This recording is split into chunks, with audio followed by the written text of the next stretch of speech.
Hey guys, in this video I want to talk about a spiritual experience that I've just undergone, and I want to share that with you guys.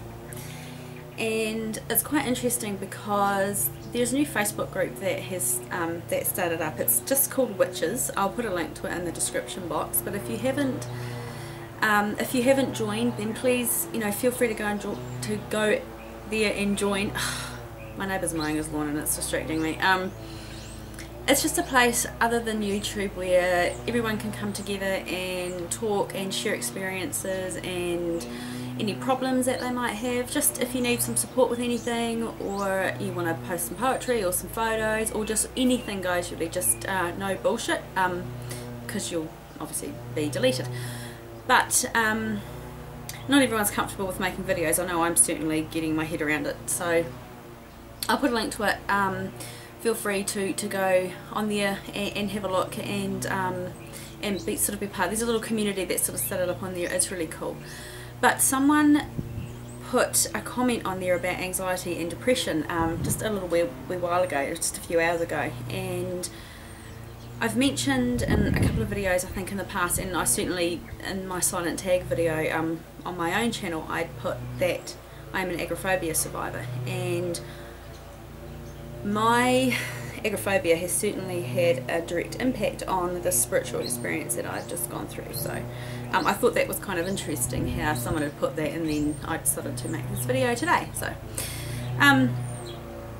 so I've also mentioned in some videos previous that I was in very early stages of coven practice. Was being the operative word. I no longer am. And this is the experience that I want to share. I think when you first start out on this path, or perhaps maybe not when you first started out, but you've been on this path for a little while. It's a gorgeous day today, but it's quite windy and I'm getting a dry throat. The word coven gets branded about, in books and maybe on videos that you've watched or websites and things like that, and I think a lot of people kind of want to be part of a group and want to be part of the Witches Coven and have coven brothers and sisters and all that sort of thing. It's sort of something that a lot of people aspire to be part of. I certainly did, and joining a coven is a huge honour. It is a very big commitment as well. I will say, well, this coven that I was loosely involved with, you had to be committed, but it is an honour, and it's certainly not something that's open to everyone. I mean, covens don't generally advertise in the local paper and, hey, we're looking for new members, come and join us. You generally find them in quite obscure ways. Now, I found this coven through a Facebook group that I joined a wee while ago. A guy started it, and it was basically to unite the witches of Christchurch. Christchurch is, obviously where I live. And I joined this group, and that group's pretty much dissolved now, but through that group I met the High Priestess of this coven, and she was sort of loosely involved with this group. She was lending a bit of a helping hand and that sort of thing. And I only went to two coffee meetings with this group, and they were both held at her house, and we hit it off really well. And she mentioned that she was a high priestess and she had her own coven, and this coven was quite well established. It's been in existence for like about 10 years, I think, so it's quite well established. And she asked me what I wanted from my practice and what I was practicing and what I wanted for the future and that sort of thing. And to make a long story short, she invited me to partake in a trial period with her coven, which I jumped at. I was over the moon. I was really excited. I thought, okay, I've been on my path for 13 years. I haven't progressed, all that much. I mean, I've really just only started physically practicing in the last year or so. So I was really excited, and I thought, well, this is, what I'm meant to be doing. This is where I'm meant to be. And so with this coven, you are invited to do a trial period. If at the end of that 3-month period everything is fine, you're comfortable with the coven's comfortable with you, all the other members sort of have a bit of a vote and that sort of thing. Then you begin your year in a day practice, and then once that's completed you are initiated into the coven. It's quite a traditional coven, and I was just really excited and just couldn't wait to start. There's a spider on this. I've got my camera on an upturned pot and there's a big spider crawling on there. I seriously hope it doesn't crawl on the camera because it'll freak me out. Anyway, so yeah, anyway, I did 2 rituals with this coven, 2 circles. The first one was a full moon ritual, and this coven meet twice a month. They have a coven meeting and then they do a full moon ritual after that, you know, a couple of weeks after that. So they meet twice a month. The first ritual I did, I was really excited about. It was certainly different. Group practice is vastly different from practicing on your own, but it was good. You know, I got a lot out of it. It was a positive experience, and you know, it was a lovely ritual. It was very interesting, and I thought, okay, well, I'm well on my way. The second ritual that I did with them was just the other week. That was for Samhain, and I think I mentioned it in my Jack Frost video on my personal channel. That we were having this Samhain celebration and ritual coming up, and I was really excited about it. And of course, you know, it was a supermoon as well. Tingled in with that excitement was quite a bit of anxiety, though. I'm not entirely sure why, but I was really quite nervous about this upcoming ritual, and the whole night was a disaster for me, not for anyone else, but for me. And I just want to make it clear that I decided not to pursue this coven, not because of any people in it, any of the members, because everyone was lovely, and I am still talking to the High Priestess, you know, I spoke to yesterday on the phone, and we are going to keep in contact and that sort of thing. So it wasn't anything to do with anybody, it was just me, you know, internally. But the whole night I spent in a highly agitated state, and everyone's anxiety attacks manifest differently. Mine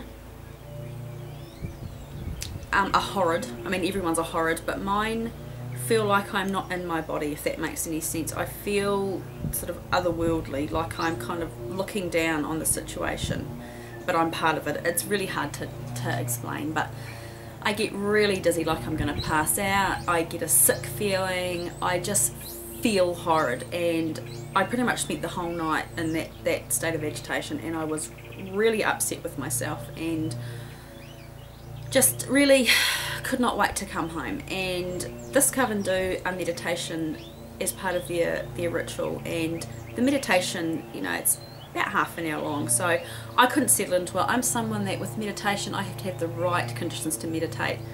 It's either got to be outside. The first ritual that I did with him was outside, and I meditated quite well, for me anyway. But I couldn't settle, and people were kind of fidgeting, which added to it, and it was really hot because we were inside, and I just could not get into that state, which agitated me further. And so, I mean, these coven rituals are typically, they're a couple of hours long. They're quite long. My personal rituals, you know, that I do as a solitary, you know, they could only be 20 minutes or so. They're definitely not 2 or 3 hours long. So anyway, I dealt with it. No one knew that I was having panic attacks because I'm fairly good at hiding it. And, you know, I am someone, I mean, I was diagnosed with agoraphobia at 17, went to counselling and therapy for a year, learnt to deal with it, learnt the tools to deal with it, did it all without drugs. I didn't want to take drugs to deal with my anxiety, so I did it through therapy. And I mean, I've lived through the biggest national disaster that my country's ever faced, and I have not had one panic attack, but it kind of came full force at this ritual. And you know, I've still got a little bit of damage control to do from it. You know, I'm still kind of thinking back on it, and I think when you suffer from anxiety, you sort of think back on your last attack and you're like, you kind of cringe. But I'm getting off topic. But anyway, so I didn't really come down until I got home, and I was really hard on myself, and I was really pissed off and angry and frustrated, and I did a lot of self-analysis, and I was like, why is this happening? I don't get panic attacks anymore, or certainly not to this degree. What is going on? This is not fair. This is where I'm meant to be. Why is this not working? And the thought of doing another ritual with them, I was no way, which pissed me off even more and made me even more anxious. last week was not a good week. But I was coming back from work one night and I was having another discussion with myself, because I have conversations with myself all the time, and I was berating myself, you know, yet again, and thinking, you know, I'm going to throw this opportunity away to learn, and it's a missed opportunity, and I need to just suck it up and stop being a drama queen and fucking get on with it, blah blah blah. And then it suddenly hit me, and I was like, what am I not going to be learning? I am not going to be learning somebody else's tradition, this Coven's tradition, but not, you know, not my own.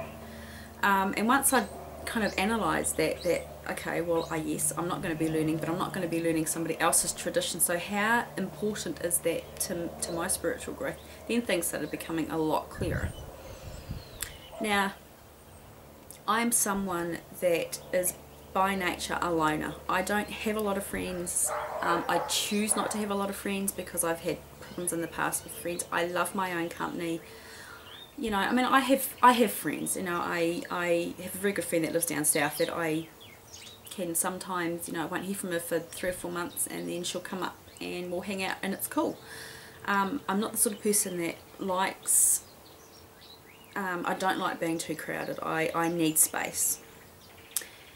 And when I started thinking about what I am like as a person and my nature as a person, things started becoming quite, you know, really apparent that group practice is not for me. And I don't know whether that's going to be permanent or whether it's going to be just for however long. But the thing with group practice, and I think everyone should participate in a group, whether it be in a coven situation or just in a group at some time in their in their spiritual path, so you can sort of you can sort of know how both feel. But when you practice solitary, you are essentially the high priestess of the ritual. You call the shots, you know, you control the ritual, you call the quarters, you call the goddess and the god, all that kind of thing. When you're in a group, especially as a new member, the high priestess does everything. And when you're used to practicing on your own, it's a big change. And for me, it felt like I was giving away my control, which again manifests back to my anxiety problem, and that I was almost giving away some of my power. And some people will say group practice is more intense and more powerful because you're working with the group and you build a kind of power and all that sort of stuff, but for me it wasn't. For me, working on my own, I feel more intimately connected to my gods when I am working with them directly. And I mean, you know, let's keep it real. And I'm sure many other people, you know, I'm a working mum. I work 2 jobs. I have horses, which are an everyday commitment. I have a special needs child. I have a household to run. I have a husband, you know, all that kind of stuff. And there are times when it could be pissing down with rain outside. You've had a bad day at work, kids are playing up, you know, whatever, and all you can think about is crawling into bed and reading a book and going to sleep. You don't always want to be doing a ritual, and I certainly don't do ritual every spa or every spa. I acknowledge them all, but I don't always do ritual for them. And this coven, and I can't speak for any other coven because, you know, I've only ever been associated with this one, but it is a commitment, and it's a bit like a gym membership. You know, you only get out what you put into it. And you know, you can't, and again speaking about this coven, you can't just ring up and say, look, I can't be bothered coming tonight, I've had a bad day at work, I'm tired, I just want to veg out at home. It's expected that you're there unless you have a very good reason, like the kids are sick or you're sick or you've got an important prior engagement. It's a big deal, and I'm not ready for that commitment, and I doubt that I'll ever be, because I don't like feeling like I have to do something and, you know, well, you have to be here, and that automatically makes me rebel. And I don't ever want to feel like my path is a chore. And I could almost see, I mean, you know, last Saturday night I was getting ready to leave. I had just had a shower, I was all clean and all presentable, had all my stuff in my bag, my cloak and all my notes and everything that I needed, and I looked around the lounge, and My husband's sprawled out in his lazy boy with one of the cats on his knee. The other cat's sprawled out on the couch. The dog's in his bed asleep. The house is lovely and warm. You know, the heater's on. We just had dinner. You know, son's in his room doing what he's doing, and everything just looks so cozy and relaxed and lovely. And I had that feeling as I don't know if I really want to go. And you know, when I look back, that was kind of the clincher really, because I shouldn't have been thinking that. I should have been like, yay, I'm really excited, and I was excited, but not the level of excitement that I should have been. So that's basically it. I don't want to make this video too long, but my anxiety, as much as I hate it and as horrible as it can be, it showed me that night that I am meant to be solitary, and there is absolutely nothing wrong with being a solitary practitioner. You know, I've had conversations on other websites and groups and things like that, and people have said to me, oh, you know, when they find out that I'm pagan, you know, they say, oh, you know, so are you, you know, do you practice in a group? And I'll say, well, no, I'm solitary. And you get that, oh, well, you're not really a real pagan, or you're not really a real witch. And I find that to be really offensive. Don't let anyone ever tell you that you're not the real deal because you choose to practice on your own. And the message of this video really is to listen to that. Flora calls it your inner bell, and I agree. Listen to that inner intuition, that inner, for me it's feelings. I get feelings when something's off and something's not right, and listen to it and pay attention to it. And if you've got spirit guides, then listen to them and listen to their messages, and perhaps take a step back from the situation and think, maybe this isn't right for me. And I mean, I'm someone that I self-analysis a lot, and I overthink things, and I need to learn to kind of myself take a bit of a step back and think, okay, this isn't right. And some neighbours' kids, and sort of assess it first, and not jump in, you know, feet and all. So just make sure you listen to your gut, listen to your intuition, and really pay attention to it. And if something isn't right, or if something doesn't feel right, then don't do it. Please don't do it. And don't be too hard on yourself. If you really want something and it doesn't work out, there's a reason why it's not going to work out. For me personally, I have so much more about my path that I want to discover, that I need to discover. One thing that I did notice about this group, and everyone in this group is lovely, but there's one thing that I did notice is that they weren't real big on Wicca. Now, I'm not Wiccan. I pull from some of the Wiccan faith. I follow the Wiccan read. I believe in the threefold door, and I am a big believer in karma.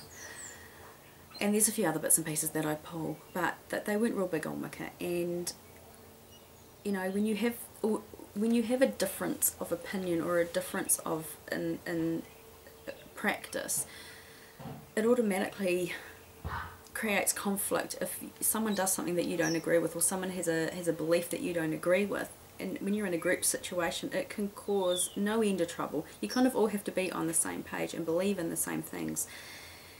And I pull from many different religions. I mean, Wicca, the Maori people. I believe in